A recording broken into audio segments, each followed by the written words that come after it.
오늘의 영상을 끝까지 보고 오늘부터 실천해서 건강한 노년 생활을 보냅시다. 실천하는 여러분이 되길 응원합니다. 아침에 눈 뜨자마자 아무 생각 없이 의자에서 바로 일어나지 않으셨습니까? 그 순간 허리에 힘이 안 들어가서 손으로 한 번 더 짚고 몸을 일으키지 않으셨습니까? 이 행동 지금 그냥 넘기면 안 됩니다. 아주 사소해 보이지만 이 작은 순간 하나가 몇 년 뒤 삶의 형태를 완전히 바꿀 수 있기 때문입니다. 숫자 하나만 말씀드리겠습니다. 70대 이후 엉덩이 뼈가 한 번 부러지면 10명 중 4명은 1년 안에 혼자 생활을 못하게 됩니다. 이건 극단적인 사례가 아닙니다. 병원에서 매일 반복되는 결과입니다.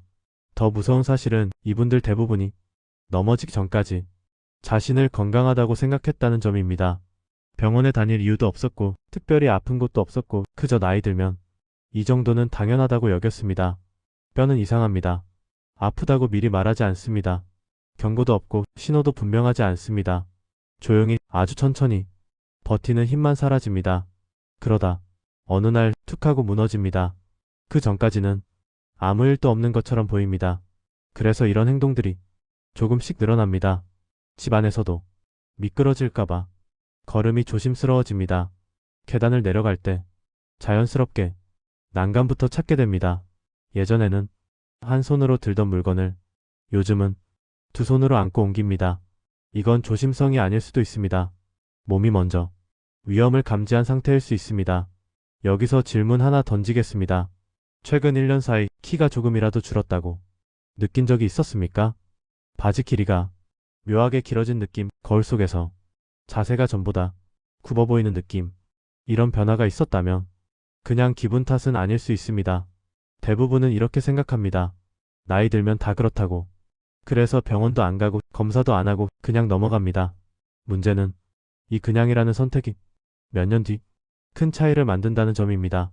실제로는 뼈가 속으로 조금씩 내려앉고 있어도 아무 통증이 없습니다. 허리가 부러질 듯 아프지도 않고 걷지 못할 정도도 아닙니다. 그래서 더 위험합니다. 불편함이 거의 없으니까 신호로 받아들이지 않습니다. 그러다 미끄러지듯 넘어집니다. 큰 사고처럼 보이지도 않습니다. 집안에서 잠깐 균형을 잃었을 뿐입니다. 그런데 그 한 번으로 생활이 달라집니다. 침대에서 일어나는 속도가 느려지고 외출 횟수가 줄고 사람 만나는 일이 부담이 됩니다. 움직임이 줄면 몸은 더 약해집니다. 이 악순환이 그때부터 시작됩니다. 중요한 건 이 모든 과정이 갑자기 생기는 일이 아니라는 점입니다. 이미 그 전부터 몸은 여러 번 신호를 보냈습니다. 다만 그 신호들이 너무 약했고 너무 일상이었고 너무 익숙했을 뿐입니다. 그래서 놓칩니다. 이 영상에서는 아직 이유를 설명하지 않습니다. 어떤 음식이 필요한지도 무엇을 먹어야 하는지도 지금은 말하지 않습니다. 지금 단계에서는 딱 이것만 기억하시면 됩니다.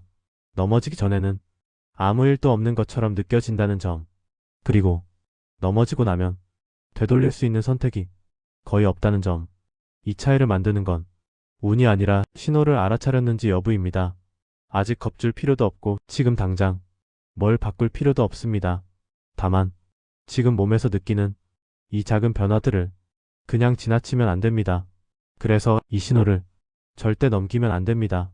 아침에 눈 뜨고 몸을 일으킬 때 예전보다 한 박자 더 쉬게 되지 않았습니까? 벌떡 일어나던 동작이 요즘은 잠깐 멈췄다가 다시 움직이게 됩니다. 허리가 굳은 느낌, 다리가 잠깐 말을 안 듣는 느낌. 그때 이런 생각이 먼저 듭니다. 어제 잠자리가 안 좋았나? 이불이 불편했나? 대부분은 이렇게 넘깁니다.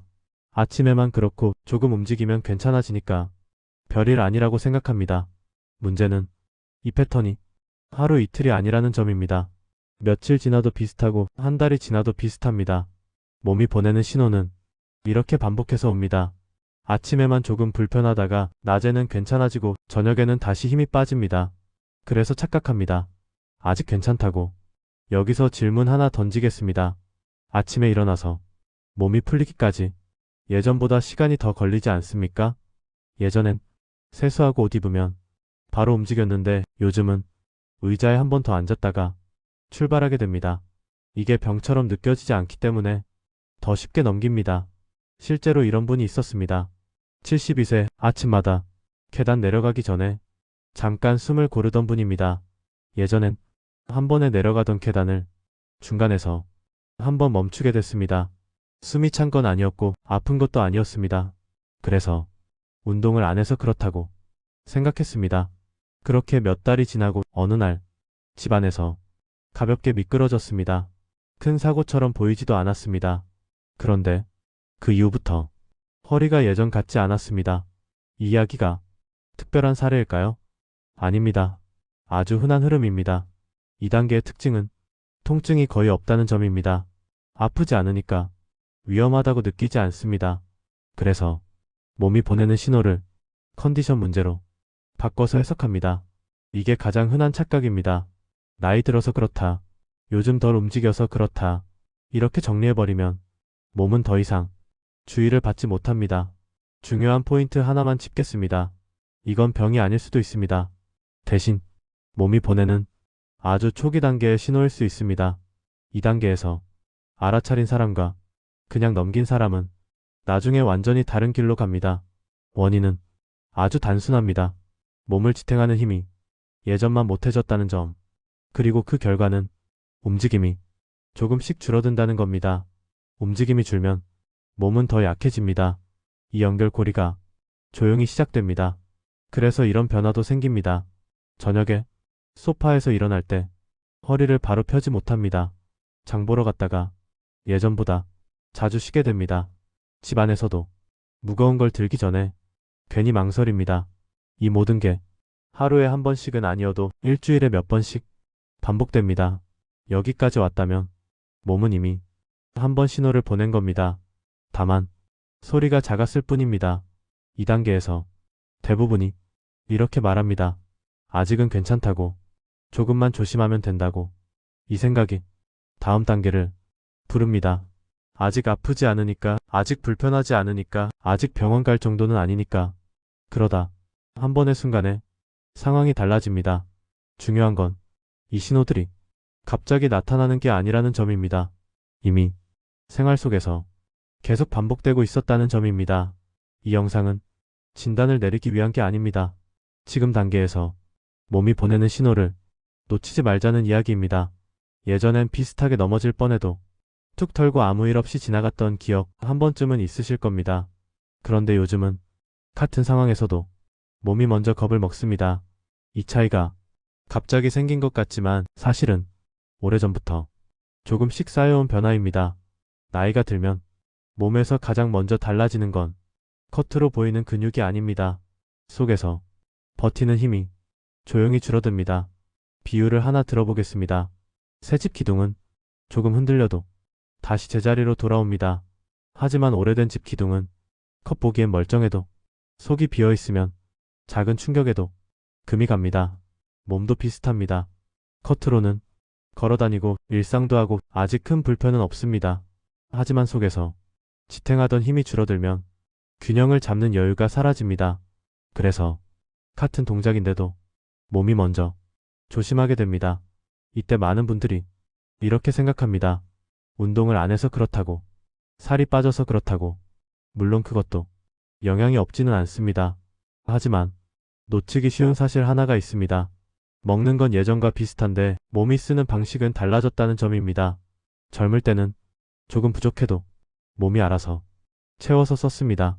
지금은 다릅니다. 들어온 만큼 그대로 쓰지 못하고 빠져나가는 게 더 많아집니다. 그래서 겉보기엔 비슷한 생활을 해도 속은 점점 허전해집니다. 이게 문제의 시작입니다. 여기서 많은 분들이 놀라는 지점이 있습니다. 그래도 나는 칼슘은 챙겨 먹고 있는데, 하지만 먹는 것과 몸에 남는 건 다를 수 있습니다. 이걸 어렵게 설명할 필요는 없습니다. 비 오는 날 구멍난 양동이에 물을 붓는 걸 떠올리면 됩니다. 아무리 부어도 아래로 계속 새면 채워지는 느낌이 없습니다. 몸도 비슷한 상태가 됩니다. 그래서 많이 챙겼는데도 버티는 힘은 계속 줄어드는 상황이 생깁니다. 이 시점에서 중요한 건 겁이 아니라 이해입니다. 아, 그래서였구나. 그럴 수 있겠다. 이 정도 생각만 들어도 충분합니다. 그리고 여기서 할 수 있는 아주 작은 행동 하나가 있습니다. 아침에 일어나서 바로 움직이지 않고 자리에 앉은 채로 발바닥에 천천히 힘을 줬다 뺐다 5번만 해보는 겁니다. 시간은 30초도 안 걸립니다. 이건 운동이 아닙니다. 몸에 지금부터 움직인다는 신호를 주는 준비입니다. 이 준비 하나만 있어도 첫 동작에서 몸이 덜 놀랍니다. 이게 왜 중요하냐면 몸이 놀랄수록 균형을 잃기 쉽기 때문입니다. 많은 사고가 큰 움직임이 아니라 첫 동작에서 생깁니다. 의자에서 일어날 때, 침대에서 내려올 때, 신발 신으려고 몸을 숙일 때, 이 짧은 순간들이 가장 취약합니다. 이 나이가 되면 속도를 늦추는 게 약해지는 게 아니라 지키는 선택이 됩니다. 예전처럼 바로 움직이지 않아도 됩니다. 몸이 따라올 시간을 조금만 주면 됩니다. 이걸 알기 전에는 괜히 겁이 납니다. 왜 이렇게 변했을까? 왜 예전 같지 않을까? 이해하고 나면 대응이 달라집니다. 무작정 참거나 억지로 버티지 않게 됩니다. 이제 자연스럽게 다음 생각이 듭니다. 지금 당장 뭘 하나라도 바꿔야 하지 않을까? 어려운 거 말고 오늘 바로 가능한 거 하나만. 다음에서는 그 첫 번째 행동을 딱 하나만 짚어보겠습니다. 겁주지 않고 복잡하지 않게 생활 속에서 바로 바꿀 수 있는 것부터입니다. 가장 먼저 바꿔야 할 행동은 생각보다 간단합니다. 힘 들어갈 때 숨을 멈추는 습관. 많은 분들이 이걸 습관이라고 생각하지도 않습니다. 무거운 걸 들 때, 의자에서 일어날 때, 그 순간 자기도 모르게 숨을 참고 있습니다. 잠깐이라서 괜찮을 것 같지만 이 짧은 멈춤이 몸에는 꽤 큰 부담이 됩니다. 숨을 멈추면 몸 안에서는 힘이 한쪽으로 쏠리게 됩니다. 특히 허리와 골반 쪽이 그 힘을 그대로 받아냅니다. 이 상태에서 균형이 살짝만 틀어져도 몸은 바로 버티지 못합니다. 그래서 비슷한 동작인데도 어느 날은 괜찮고 어느 날은 몸이 확 놀랍니다. 여기서 짧은 사례 하나 보겠습니다. 68세 집안일을 하다 바닥에 떨어진 물건을 자주 줍던 분입니다. 허리를 숙일 때마다 숨을 참고 이를 꽉 물었습니다. 본인은 힘을 잘 주고 있다고 생각했습니다.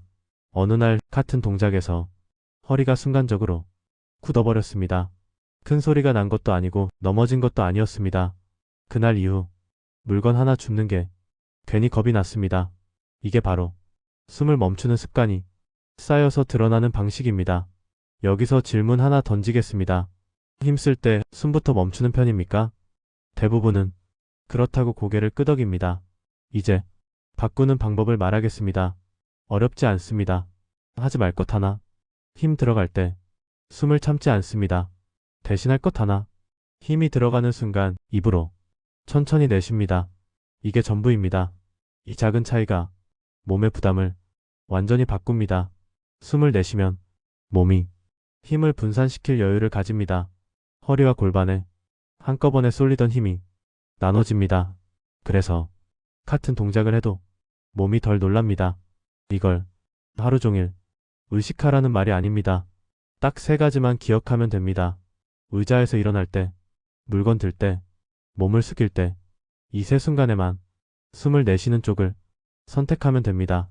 숫자로 말하면 하루에 10번도 안 됩니다. 그런데 이 10번이 몸에는 아주 크게 남습니다. 많은 분들이 이렇게 말합니다. 운동을 더 해야 하나? 근육을 키워야 하나? 그 전에 이 한 가지를 먼저 바꾸는 게 낫습니다. 숨을 멈춘 채로 아무리 좋은 운동을 해도 몸은 계속 긴장 상태에 머뭅니다. 반대로 이 습관 하나만 바꿔도 동작이 훨씬 부드러워집니다. 아무도 이걸 크게 말해주지 않았을 뿐입니다. 너무 기본이라서 너무 당연해 보여서 그런데 실제로는 가장 많이 놓치는 부분입니다. 이 행동은 오늘 바로 지금부터 바꿀 수 있습니다. 기구도 필요 없고 시간도 필요 없습니다. 이제 다음 단계가 궁금해집니다. 움직이는 방식은 바꿨는데 먹는 건 그대로여도 괜찮을까? 여기서 분위기가 한번 확 바뀝니다. 먹는 것 하나로 몸의 반응이 완전히 달라질 수 있습니다. 몸을 움직이는 방식은 조금 바꿨습니다. 숨을 멈추지 않고 힘을 내쉬면서 쓰는 것. 이거 하나만으로도 몸이 덜 놀란다는 느낌 이미 조금은 느꼈을 겁니다. 하지만 여기서 분위기가 한번 뒤집힙니다.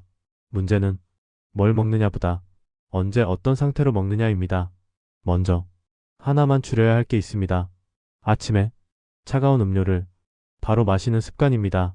물, 커피 종류는 상관없습니다.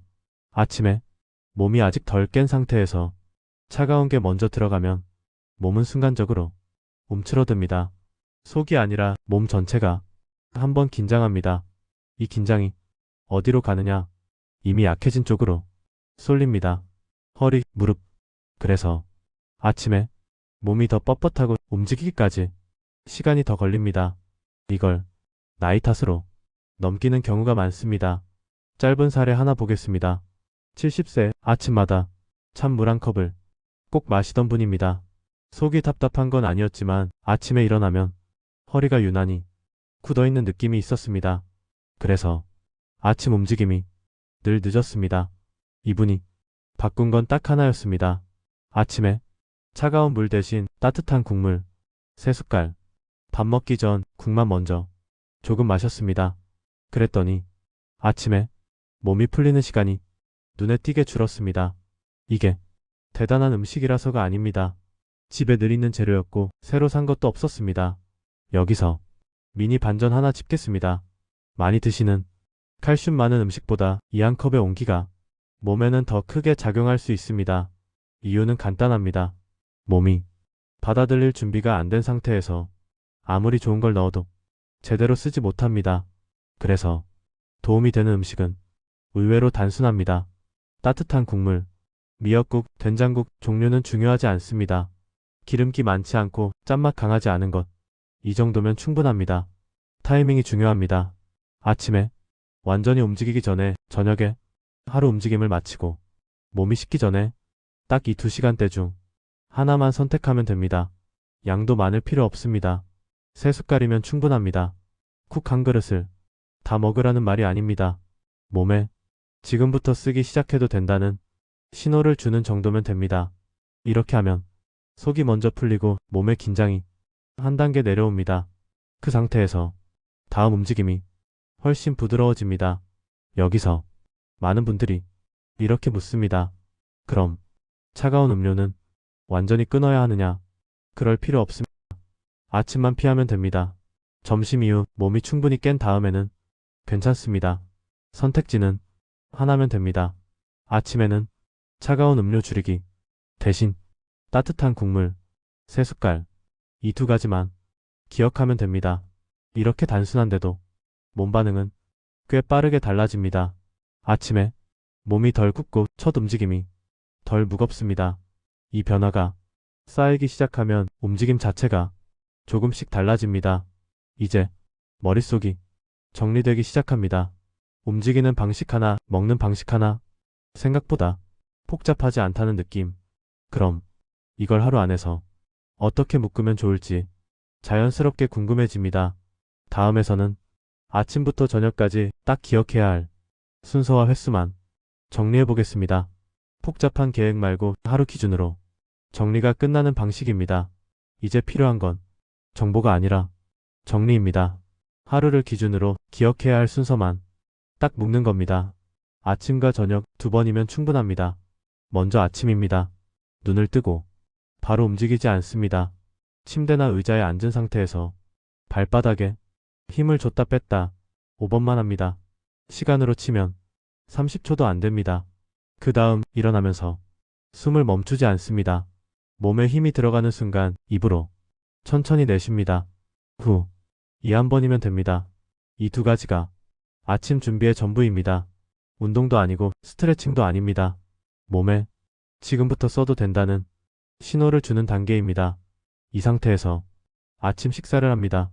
여기서 먹는 건 하나만 기억하면 됩니다. 차가운 음료는 아침에만 피하기. 대신 따뜻한 국물 3숟갈. 미역국이든 된장국이든 양은 중요하지 않습니다.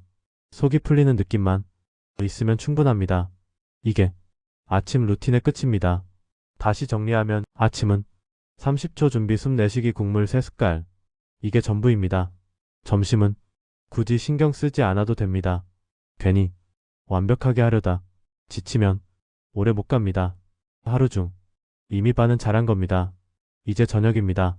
저녁에는 새로운 걸 추가하지 않습니다. 아침에 했던 걸 한 번 더 정리하는 느낌입니다.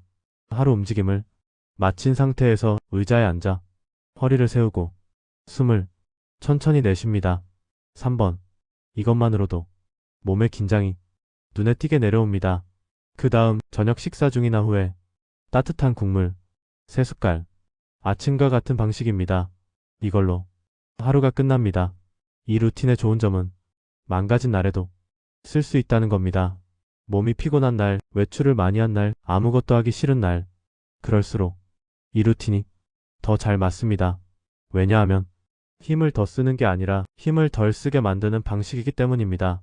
하루에 한 번만 해도 이미 충분합니다. 중요한 건 계속하는 겁니다. 이렇게 하면 몸에서 먼저 변화가 옵니다. 아침에 몸이 덜 놀라고 첫 움직임이 덜 무겁습니다. 저녁에는 괜히 허리가 뻐근한 느낌이 조금 줄어듭니다. 이 변화는 하루 이틀에 확 느껴지지 않을 수도 있습니다. 하지만 일주일, 2주일 지나면 몸이 먼저 반응합니다. 움직일 때 겁이 덜 납니다. 이게 가장 중요한 변화입니다. 지금까지 이야기한 건 특별한 관리가 아닙니다. 약도 아니고 기구도 아니고 비싼 음식도 아닙니다. 생활을 조금 덜 거칠게 만드는 방법입니다. 뼈 건강은 어느 날 갑자기 무너지는 문제가 아니라는 점, 그리고 그 시작은 아주 사소한 변화였다는 점입니다. 오늘을 기준으로 지금 상태를 한번 떠올려 보면 됩니다. 아침에 몸이 바로 움직이는지, 한 박자 쉬어야 하는지, 의자에서 일어날 때 손을 짚는지 아니면 바로 일어나는지, 계단에서 난간을 먼저 찾는지 그냥 내려가는지, 이게 지금의 모습입니다. 이 상태에서 아무것도 바꾸지 않으면 1년 뒤는 크게 달라 보이지 않을 수 있습니다. 아직은 큰 사고도 없고 큰 통증도 없기 때문입니다. 그래서 대부분은 이 시기를 그냥 보냅니다. 하지만 이 작은 차이들이 5년이 지나면 분명한 간격이 됩니다.